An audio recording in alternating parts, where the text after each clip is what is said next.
Abogado ni Senador Bong Revilla sa motibo ng ombudsman sa paggiling nito na amyenda ng kaso kaugnay pa rin ng PDAF scam.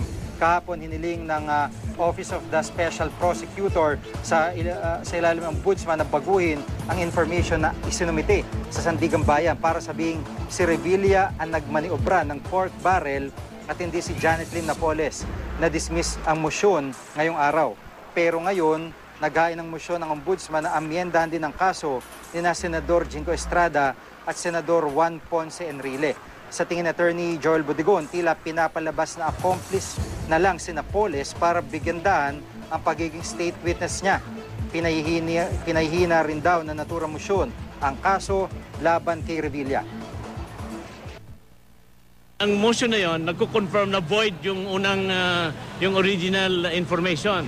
Ngayon, kung void yung original information, void din yung pagka-issue ng warrant of arrest. Sinusubukan pa namin kunan ng panig ng ombudsman kaugnay rito, pero sabi ng Malacanang walang masama sa paggilig na amyendahan ng kaso. Bahagi ito na tinatawag na rules of court. Hindi rin daw ekotibo ang nagpapaamyenda sa kaso, kundi ang Office of the Special Prosecutor.